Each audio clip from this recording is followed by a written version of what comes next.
Ciao everybody, welcome back to the Bianconeri Zone. My name is Julian Gennady, and in this particular video, we know that at Juventus there's going to be a lot of turnover in our own box, just like Alexandro. No, I'm kidding. There's a lot of turnover in the fullback region, and speaking of Alexandro, we're going to be comparing a bunch of fullbacks from the past, including Alexandro Juan Cuadrado, past Juventus players, and leading up to potential new signings in that area of the pitch. Names we've been linked to. I'll throw out Parisi. I'll throw out Castagne, Timothy Weah, and like I said, Cuadrado and Alexandro as well. So stay tuned because it's another analytical breakdown. If you like these, if you like numbers, you'll enjoy this one. Well, timeout. You might not enjoy it with these particular stats, but you'll enjoy that we have the stats readily available for your comparison.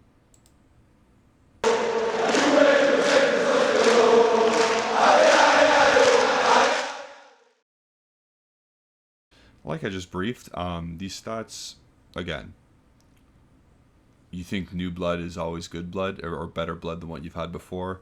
I promise you that it might not look that way when these graphs come up, but again, there's players that are coming in from different situations, like different teams, like Lille, like Empoli, like relegated Leicester. There's a pretty good reason why those players were where they were. But when we're comparing them to Alexandro, also note that Alexandro was a center back for the majority of this year. Cuadrado did play as a right wing back. So using context and what we know about these players, take everything with a grain of salt. I will explain what the strengths are with each player as we go along in this video.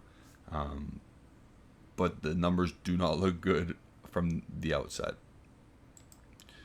So challenges lost per 90 minutes. So when you think fullback, you think, yeah, you got to defend. You got to defend it. In the modern game, you have to know how to attack, but you also definitely still have to know how to defend. We'll be most likely going back to a 3-5-2 next season. All the reports are leaning that way. It could definitely change. I personally don't like 3-5-2. I like 4 at the back in my formations. But it's Allegri, so we'll see what happens. So as you can see there, you got Cuadrado, Andrea Cambiasso, Fabiano Parisi, Timothy Castagne, Timothy Weah, and Alexandro. So, to be honest, the best defender on this list, in terms of challenges lost, is Alexandro. Now, think of this again. Alexandro is played majority of the season as a left center back in a back three. He was protected by Kostic. He's protected by Rabiot. He's protected by Bremer. So when you look at this, you have to take that into context. Timothy Weah didn't always play right back. He sometimes played left back, sometimes played right wing. So you got to take that into perspective as well. Cambiasso, scary. Cuadrado, we know how he is defensively. Parisi, I didn't think he was that bad. And Castagne has a decent number considering he got relegated in a really crappy Leicester team. That's actually not a horrible number if you, again, put context into it. We're most likely, and I'll do the statuses of these players. Cuadrado most likely leaving on a free transfer to Fenerbahce. Andrea Cambiasso is most likely coming back from loan from Bologna. Parisi's coming most likely in from Empoli for about 15 million. Castagne 15 million from Leicester. Weah 10 million from Lille, and Sandro's most likely going to Saudi Arabia. Most likely. None of these have been confirmed yet, except for Timothy Weah is basically on his way, and the coach's corner for that one is being processed as we speak. So those are the challenges lost per 90. You don't want to be higher up on this list, but again, context matters. Alexandro, a little bit of protection there with Bremer, Rabiot, Kostic. Next, we will go on to my favorite stat, like I mentioned before, GCA, so goal creating actions per 90 minutes, and you can see all relatively. There's two tiers. There's the 0.2s and the 0.1s. So Cuadrado up there 0.29. The caveat with Cuadrado is he's the only one on this list who takes set pieces, corners. Where did Juventus score most of their goals this year? From corners, and dead ball, like set pieces from the right hand side especially. So if we looked into the deeper dive on these stats, you could see that there's a dead ball GCA stat, and the majority of his 0.29 is from dead balls. Sorry, 0.26. Cambiasso is actually the leader on this list. Sorry, my eyes were killing me there. But again, it still doesn't matter. Dead balls did help Cuadrado a lot there. Cambiasso, to be honest, didn't take set pieces. So that 2.9 is justified. He did better than Cuadrado without the set pieces. Parisi is up there as well. He scored 3 goals this year, I believe, and had 3 assists. Timothy Weah is a bit disappointing. His output has never taken off, even back in his PSG days, and his Celtic days. His output is never there. His flair and his creativity is there. Like, he loves to step over, he likes to try and beat his man, but the output, the actual cutbacks, the crossing, it just never works out. It's never consistent enough. We know Sandro's ass. Timothy Castagne, I think this was I think he was a lot better a couple years ago. Again, relegated season, nothing really clicked for Leicester this year. You had a team with Tielemans, James Maddison, Vardy is still there, Iheanacho's there. You have Ndidi who's still there. You had a decent squad of players, but it just never clicked this year for whatever reason. Brendan Rodgers, but he wasn't very productive either. So take a look at those. Again, there's 2 tiers on this list, or on these particular stats. It's a shame that Timothy Weah is almost half off of where Cuadrado is, because Weah is replacing Cuadrado most likely. So there you go. Next one we're going to look at is key passes, because again, our style of football, we seem to be very shy in the attacking aspect. Whenever Cuadrado's high up on the attacking third, on the far right side, how many times does he turn back and go backwards? Well, not as often not as much as you think, because look at those again. This time Cuadrado is at the forefront there. He is killing everybody. But again, dead balls or set pieces does inflate his stats a bit. So if he didn't take set pieces, what would that number look like? I don't know. I don't know how to do that math. I don't know how to do that algorithm. But we see Cambiasso still at the top of the other ones. Weah jumps ahead of Parisi. Castagne jumps ahead of Sandro. And rounds out the bottom there. So we knew Sandro. We knew that. But again, to be fair to Sandro, he was playing as a left center back, and how many key passes per 90 does a left center back make or need to make? So I was more interested in the Parisi and the Weah and the Cambiasso stat. Not great. But to add context again, do these teams have the ability to go all out and trust themselves to go forward? So Lille, are they always on the front foot? No, they weren't a team that I like to attack the whole time. Empoli, yeah, they're all right to watch, but do they have the players to compete and always have the ball and attack? No. Same with Bologna with Cambiasso. So context matters, but still nothing. No, these numbers aren't eye popping at all. We'll go to just the passing completion percentage next. As a whole, passing completion per 90. So Sandro, again, he's the highest one on this list because he makes the most simple passes as a left center back. He makes the most glamorous errors as well, though, because he's a left center back. Like, when he misplaces a pass, it's noticeable because he is like the the first guy on the ball and the one who's going to make the biggest mistake if he does make a mistake.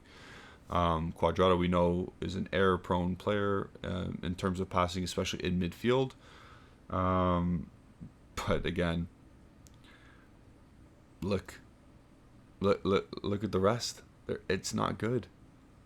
It is not good. The two Juventus players are at the top. What are we trying to recruit here? And I'm not backing up Cuadrado. I'm not backing up Sandro. I'm under the even with Allegri, I've been always saying this. I would take anybody to coach Juventus but Allegri at this point. For this particular these particular stats as well, I will take anybody over Cuadrado. It's like he's 35. Every single misplaced pass was just more egregious than the next one, and it was driving us fans nuts. Sandro can't even physically turn anymore and keep up with other players. At least with Weah, there's promise. Cambiasso, there's a little bit of Pellegrini to him, so that's not great. In terms of, do we trust this guy? What are we getting with him? With Parisi, I think he's more of a finished product than Cambiasso, but there's a lot more room to grow with him. I see more potential with Parisi than Cambiasso, so that's exciting at least. You see at the under 21s what he's doing right now, Parisi. He's affecting the game in a positive manner. He's a protagonist. Cuadrado's not a protagonist anymore. And Castagne, you know what? We're linked with him, and that coach's corner is going to be sad. So at this point in Juventus's, how would I want to say here? In the current state of Juventus, those two have to leave still. Bringing in fresh blood is needed. It's about these players that are coming in to replace Sandro and Cuadrado. Will they be able to take that next step and hopefully surpass these two? We will see. The next stat is progressive carrying distance. This is key because Juventus, and Max Allegri style Juventus, we don't really pass out well. We don't move the ball out of our own end well. We don't build up well. We don't link those buzzwords. So if that's the case, we need dribblers to get out of situations, to find the open space, to get ourselves out of sticky situations. This is a stat where I'm like, interesting. Parisi, Weah at the top. They'll eat yards. They will eat yards, and they will eat yards. They will dribble the ball forward. They'll power themselves forward. Those are two traits that we definitely need. If I put Kostic on this list, he'd be high up on this list too. He just takes the ball and goes. Do we need another Kostic? Absolutely not. But at least with Weah, I know for a fact he'll beat people one-on-one. I know that because I've seen it. He was a winger before. He's young. He has enthusiasm. Is he going to bring that to Juventus? I hope so. The American national team, he dummies people internationally. Again, playing CONCACAF, whatever, but he had a decent World Cup as well. At Lille, when he played up front, he was okay. He was all right. Again, the beating of the players is okay. The end product is an issue for Weah. And obviously defending. But the taking on, it's like a second-rate St. Maximin. 75 less stepovers, but just as fast and just as quick. And to the point. And then you see Castagne. Castagne, like, we're going to spend 10 million on Timothy Weah, and we're going to spend more on a relegated Castagne. Figure that one out. But for Timothy Weah, he has 1 year left on his contract. We'll get back to that's semantics. We don't have to get into that right now. Okay, so now we're going to go into shot creating actions per 90, which is very key for wide players, because you're the one who's basically getting past your man, crossing the ball in, or getting into open spaces, crossing the ball in, or pulling the ball back, and whatever, getting on the end of crosses, stuff like that. Quadrado, again, dead ball, set piece, all that stuff. Cambiasso, we know that he can beat his man as well and get the ball in. Weah, he's there. Parisi, he's tailing off a bit. Sandro, not even close. Castagne, not even close. It's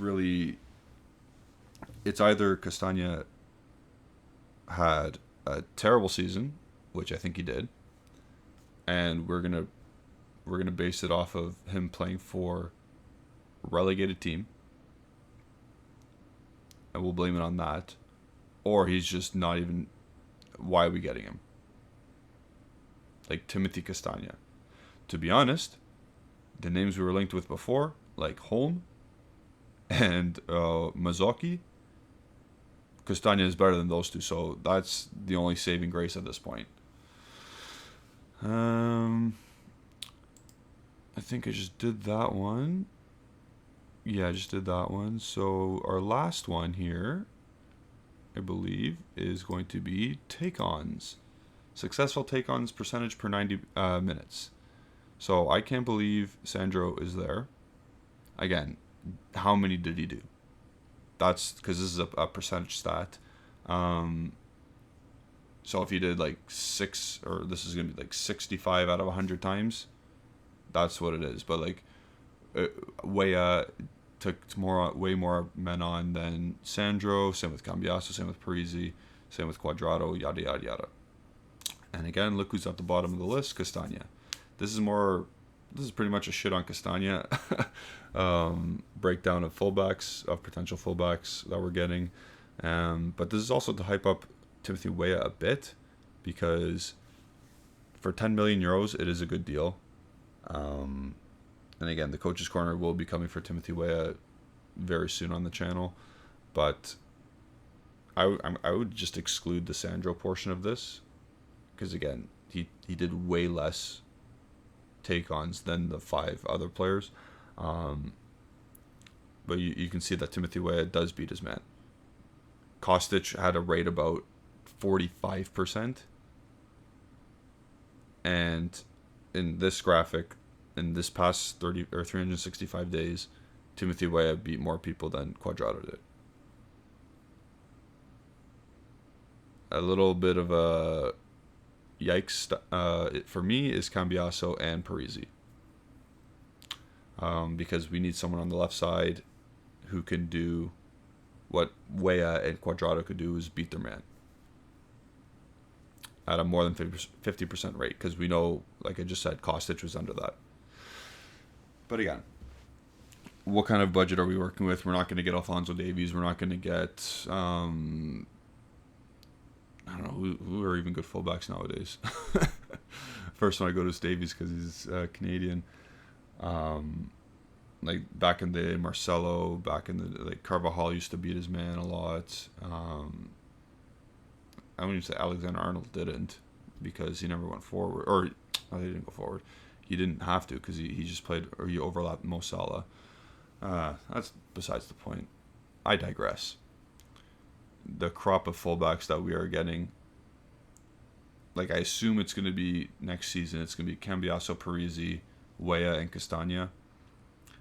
Now that's very different, and that's what fans have been clamoring for a couple of years now, to just revamp the fullback department. And I wholeheartedly agree with the fan base. And it is nice to see that the management is taking a hard look at this. But if you break it down, you get Timothy Weah on the last year of his contract. You bought him for very cheap from Lille, and he's not a typical right back or right wing back. He's a makeshift one, just like Quadrado was. So you think to yourself, okay, I see what you're doing. The terms of the deal is good. You got a guy with 1 year left, young player, young profile. He can play that role. Okay, I see what you're doing here. You look at the left side, you got Parisi, who's literally hand gifted to you like Locatelli was, because he's a boyhood Juventino. So he's not going anywhere else but Juventus. So that's spoon fed to you. So you didn't really have to work hard for that one. Then you take a look at Cambiasso, who's coming back from loan. You already bought him. You already did the grunt work for him. And then you have to evaluate him still, see if he's worth it. And then you have Timothy Castagne, who's getting relegated from Leicester. Again, good recognition of some players to pluck away. Like, if we went to Leicester and plucked Madison or plucked Ndidi, nice. But you're going for Timothy Castagne, who was horrible. Not horrible. He was very below average and a contributor to a relegation team. Like, if you said, I'm getting Madison, you can see that Madison had the GA. He was a good performer this season. He's not one of the reasons why they got relegated. You can't really make that argument for Castagne because he was not great. He was below average. But we're going in for him, and I would never, like, if I was going in for a relegated player that wasn't a James Madison type, I would not say 15 million. I would go in 10 million max. Because Leicester, not that they need the money, but why would you go to the championship and why would you bring a player like Castagne, who's 27, who's making quite a bit of money? Why would you let him stay? Bring in a 21-year-old to play right back for you in the championship and go back up and get more value.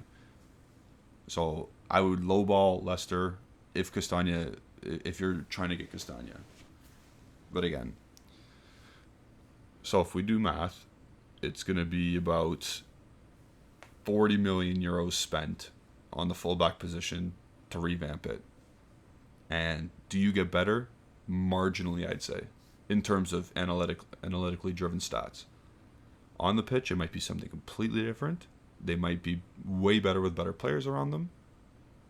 I think Parisi has the best potential out of all of them, because now that we've seen him play with better players in the national stage, the international stage, sorry, you can see that he is a better player when he's playing with better players. Like, he's playing with Tonali now, Ravella, just better players that aren't Empoli level players. And he's standing out and he's doing very well. So I got a lot of hype for him. I got a lot of potential on him. Timothy Weah is an interesting project. Cambiasso, I think, will be a backup squad player, which is totally fine. If Parisi is struggling, Cambiasso can step in. Castagne could be there for experience. He's played in Serie A before. He's got that going for him. I just like to pay a little bit less. I like us to pay a little bit less and just be the boss in the transfer market for once. But again, these stats are not helping our case for replacing Cuadrado and Sandro. They're just not. Even Kostic. So we'll see. We'll see what the future holds. A good thing about the 3 out of the 4 players potentially coming in is they are under 23. All of them. And Castagne is 27. So it's not like we're well. At the time of recording, we are linked to Marcos Acuna as well from Sevilla, the Argentina left back, but I didn't include him in this list because I don't know how concrete that is. But let me know what you guys think in the comment section. Out of the 4 potential incomings, rank them. So again, Parisi, I'd go Parisi, Weah, Cambiasso, Castagne in that order. You rank them. Let me know in the comment section. Like I said, like the video if you haven't already. And please subscribe to our channel, and please follow all of our social media platforms at Bianconeri Zone on Instagram, Facebook, and Twitter. Thanks for watching, everybody. I hope it gets better. Ciao.